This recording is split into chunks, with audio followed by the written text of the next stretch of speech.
안녕하세요. 저는 편의점업계에 재직 중인 편선생이라고 합니다. 편의점 창업을 희망하시는 예비 점주님들과 기존 점주님들께 도움이 되고자 영상을 만들어 보았습니다. 저번 영상에서는 본부임차 시리즈 두 번째 주제인 CU, GS25의 본부임차 타입의 모든 것에 대해 신규점, 기존점 두 가지로 나눠서 이야기를 해보는 시간을 가져보았습니다.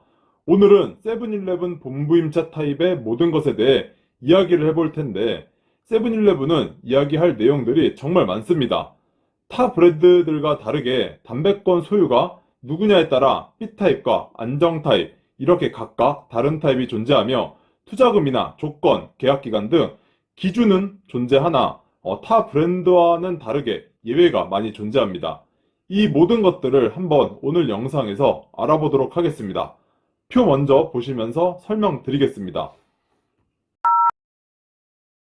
세븐일레븐 본부임차 타입에는 B타입, 안정투자형, 공동투자형이 있습니다. 타입과 안정타입은 사업자와 담배권 명의가 누구로 되어 있냐를 제외하고 투자금, 계약기간 등 모든 것이 같습니다. 공동투자형은 세븐일레븐에서는 거의 하지 않아 제외하도록 하고 간단히 설명만 드리겠습니다.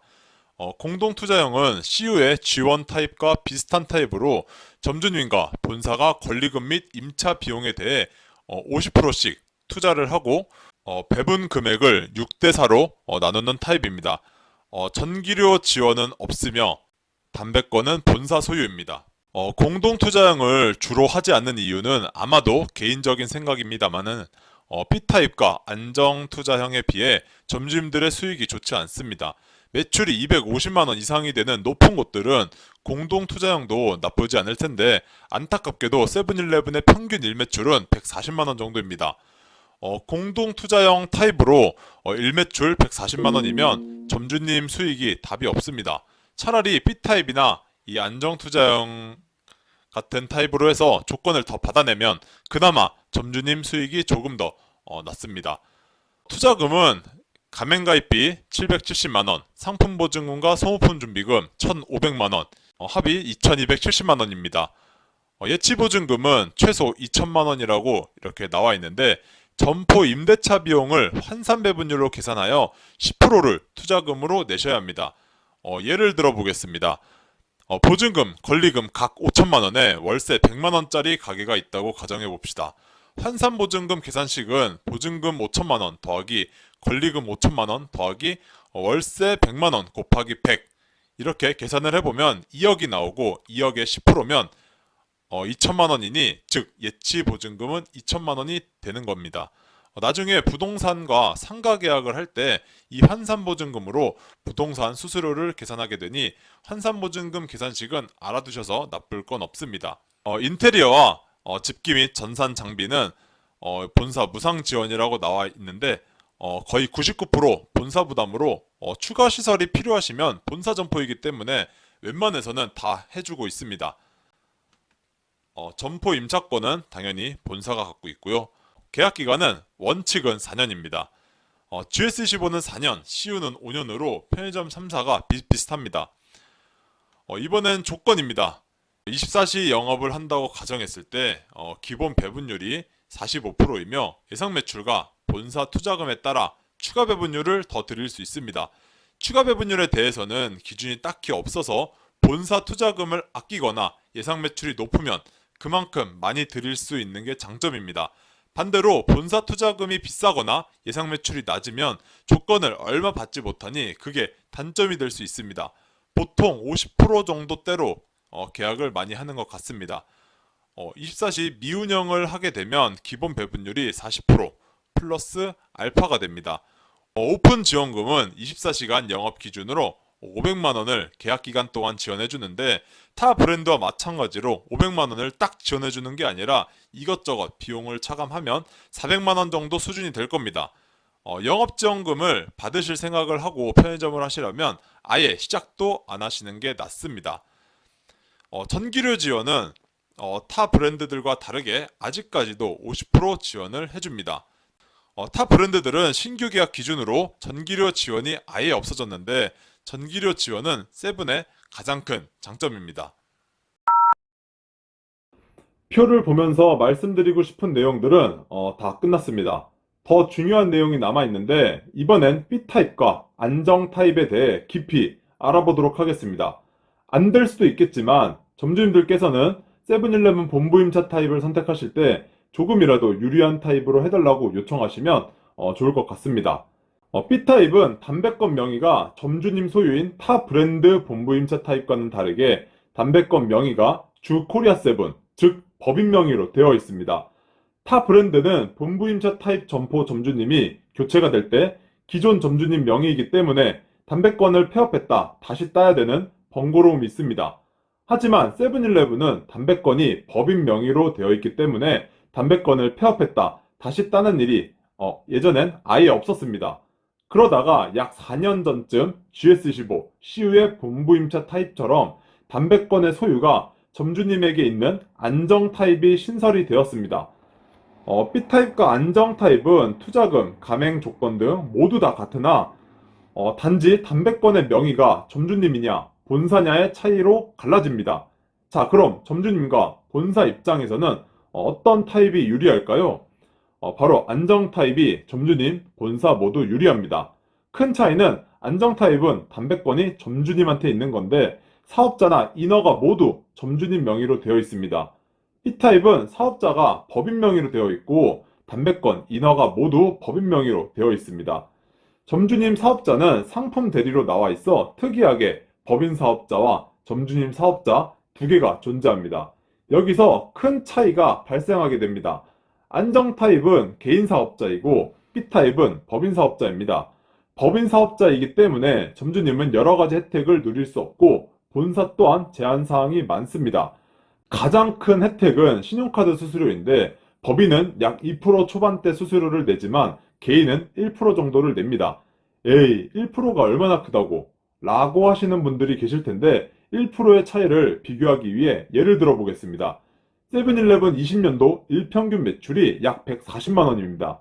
본부임차 점포 평균 일매출은 가맹점보다는 약간 높으니 계산하기 편하게 150만 원, 월 4,500만 원이라고 가정해 봅시다.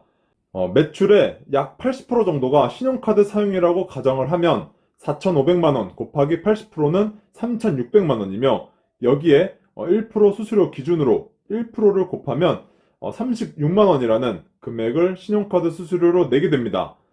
수수료 36만 원 중 회사에서는 신용카드 수수료 일부를 지원해주고 있습니다.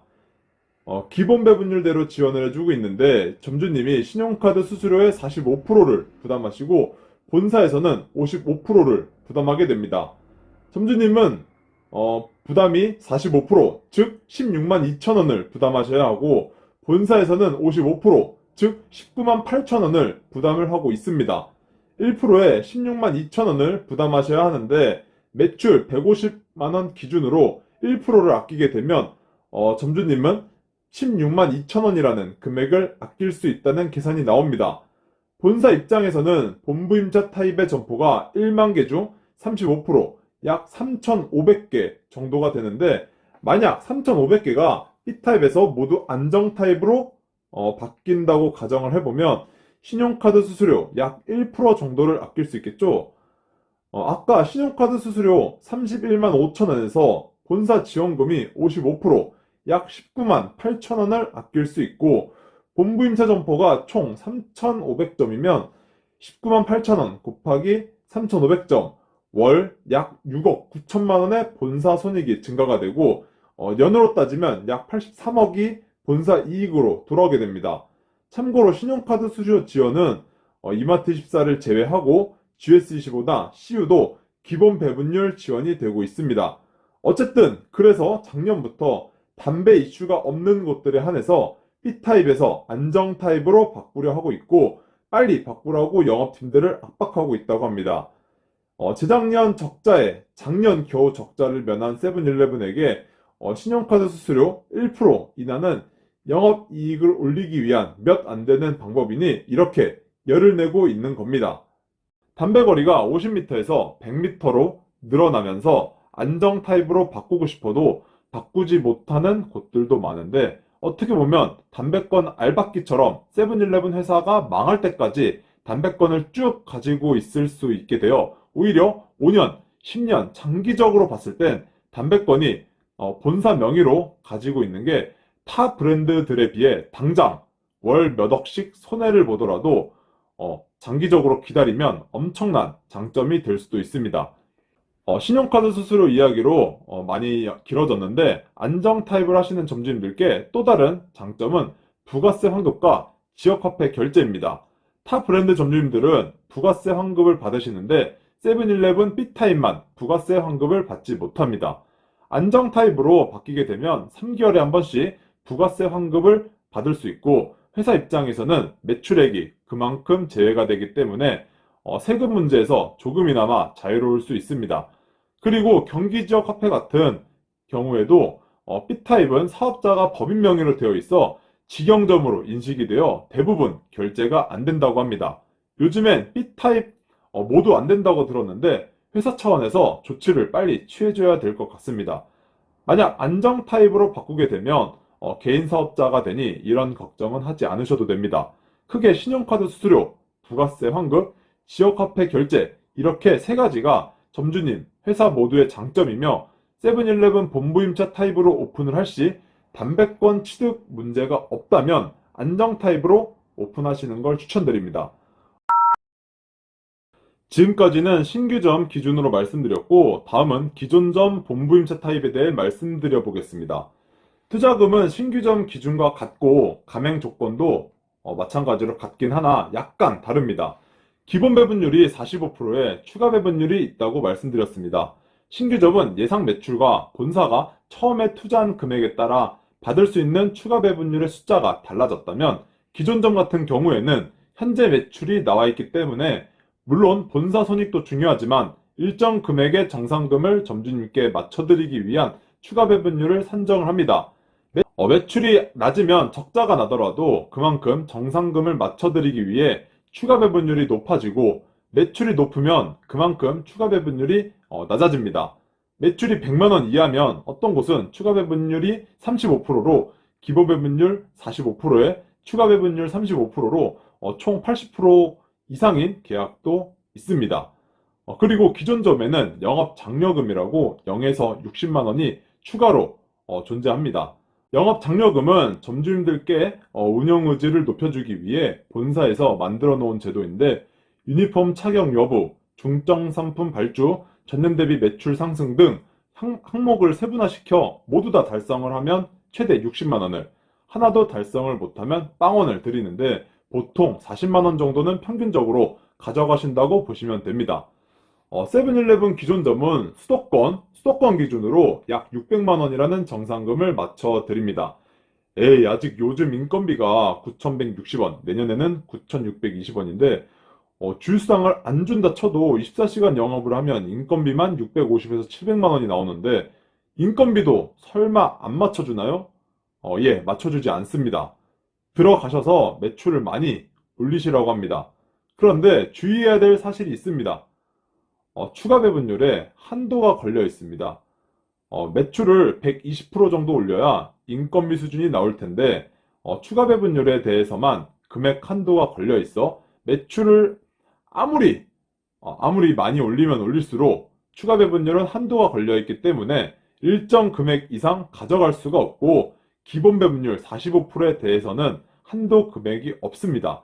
이 제도가 본부임차를 운영하시는 점주님들의 의욕을 꺾이게 할 수밖에 없습니다. 경력이 좀 있으신 세븐일레븐 본부임차 타입의 점주님들은 열심히 해서 매출을 올려봤자 한도가 걸려 있으니 가져가는 금액이 많이 늘어나지 않는다는 걸 깨닫고 덜 열심히 할 수밖에 없게 됩니다. 정말 열심히 하고 싶어도 사람인지라 동기부여와 마음가짐이 떨어지는 게 사실입니다. 바로 앞에서는 세븐일레븐이 600만원 정상금을 맞춰준다고 하고 한도도 걸려있고 단점을 말했다면 장점도 말씀드려 보겠습니다. 세븐일레븐 본부임차 타입은 타 브랜드와 다르게 특별한 무언가가 있습니다. 아주 큰 장점이 하나 있는데 바로 예외 기준입니다. GS25와 CU는 예외라는 것이 거의 없습니다. 투자금도 기준대로 무조건 받아야 되고 계약 기간도 4년, 5년, 정말 특별한 사유가 없는 한 거의 무조건 지켜야 했습니다. 하지만 세븐일레븐은 다릅니다. 원칙이 있긴 하지만 아마 원칙대로 하는 계약은 많이 없을 겁니다. 계약 기간은 4년이 원칙이나 상황에 따라서 6개월, 1년, 2년 등 천차만별입니다. 그런데 계약 기간이 6개월이라고요? 잘못 말해준 거 아닌가요? 잘못 말해준 게 아닙니다. 지역마다 다를 수는 있겠지만 심지어 3개월짜리 단기 계약도 들어보았습니다. 신규점, 기존점 모두 적용됩니다. P타입은 담배권이 본사 명의이기 때문에 만약 짧게 계약을 해서 점주님이 금방 바뀌더라도 담배권에 대한 리스크가 없는데 안정타입은 이런 리스크가 존재하기 때문에 계약 기간을 짧게는 안 해주려고 합니다. 안정타입이 B타입보다 여러모로 유리하긴 하지만 계약 기간을 보통 3년 이상은 하셔야 본사에서도 안정타입으로 계약을 할 수 있습니다. 다음은 투자금입니다. 환산보증금의 10%가 투자금이라고 말씀드렸는데 여기서도 예외가 존재합니다. 기본이 4,270만 원인데 투자금이 없으면 이 부족 금액만큼 5% 이자 공제를 하고 담보대체를 합니다. 가맹비와 교육비가 770만 원에 상품보증금 1,400만 원, 소모품 100만 원, 가맹보증금 2천만 원 해서 총 투자금 기준이 4,270만 원인데 정말 최악의 경우 만약 내가 지금 1,000만 원밖에 없다? 가맹비, 교육비 770만 원만 내고 나머지 3,400만 원은 이자 5% 공제하고 담보대체가 가능은 합니다. 뭔가 이상합니다. 계약기간도 그렇고 투자금도 그렇고 원칙대로 하지 않고 이렇게 예외를 너무 두는 게 아닌가 의문이 드실 겁니다. 물론 지역마다 조금씩 다릅니다. 눈치채셨을지도 모르겠지만 수요가 없습니다. 편의점 예비 점주님들은 GS25나 CU만 찾고 없으면 점포가 나오기만을 기다리고 있으며 세븐일레븐은 안타깝게도 후순위에 밀려있고 거의 찾지를 않으십니다. 브랜드 인지도 외에도 기존점 정상금은 수도권 기준 600만원밖에 맞춰주지 않고 경기 외곽이나 지방 쪽은 500만원대를 맞춰줍니다. 그리고 신규점 매출은 저조하여 정상금이 처참합니다. 이렇게 공급은 많은데 수요가 없다 보니 기준 외 예외를 두어 투자금이 모자라거나 계약기간도 짧게 하여 겨우겨우 처절하게 점주님들을 구인하고 있습니다. 개인적으로는 세븐일레븐 본부임차 타입은 괜찮은 것 같습니다. 타 브랜드는 투자금이 기본 7천만 원 이상은 들고 계약기간도 4년, 5년씩이나 해야 되지만 세븐일레븐은 계약기간도 짧게도 가능하고 투자금도 적게 해서 편의점 하나를 창업할 수도 있습니다. 투자 부족분에 대해서는 이자 5%가 부담이 되긴 하나 요즘 대출금리도 4%에서 5% 정도는 되니 대출받았다 생각하고 현금을 보유하여 언제든지 기회가 되면 다른 곳에 투자가 가능합니다. 이번 8월부터는 이자가 5%에서 8%로 오른다고도 하니 이 부분도 감안하셔서 점포하실 때 고려하시길 바라겠습니다. 정상금 600만 원 나올 곳을 하라는 게 아니라 그 이상 되는 본부임차도 잘 찾아보면 좋은 곳들도 분명 있는데 이런 예외 기준을 두어서 혜택을 받으면서 오픈을 해도 괜찮다고 생각이 듭니다. 그리고 본부임차 타입은 평생 할 게 못 됩니다. 언젠간 점주임차 타입으로 갈아타셔야겠죠. GS나 CU 같은 경우 4, 5년을 버텨야 되는데 세븐일레븐 같은 경우에는 너무 안 좋은 것 제외하고 연습하는 셈 치고 짧게 계약을 해서 맛보기로 한번 해보는 것도 나쁘지 않다고 생각이 듭니다. 오늘은 세븐일레븐 신규점, 기존점, 본부임차 타입에 대해 알아보는 시간을 가져보았습니다. 매출이 얼마나 나올지 모르는 신규점보다는 기존점이 조금 더 낮고 어떻게 될지 모르니 계약은 짧게 하면 할수록 유리합니다. 지역마다, 상황마다 본사에서 제시하는 조건들과 계약 기간들이 다르겠지만 아쉬운 건 본사이기 때문에 시간은 점주님 편이라는 거 알아두시고 협상에 임하시라는 점 말씀드리고 싶었습니다. 본부임차 시리즈를 기획하면서 관련된 주제들을 생각하다 보니 몇 개가 더 생각났는데 그중 본부임차 타입 가맹 해지에 관한 내용에 대해서 나중에 한번 영상을 만들어 볼까 합니다. 본부임차 타입을 하고 계시다가 계약 기간이 많이 남았지만 정상금도 안 나오고 너무 힘들어 중간에 위약금을 내고서라도 가맹 해지를 하고 싶으신 분들이 상담 요청을 꽤 하셨습니다. 과연 위약금을 내고도 가맹 해지가 가능할까요? 계획했던 주제들 먼저 업로드 후 위 주제로 찾아뵙겠습니다. 지금까지 편선생이었습니다. 시청해주셔서 감사드립니다. 좋은 주말 보내세요.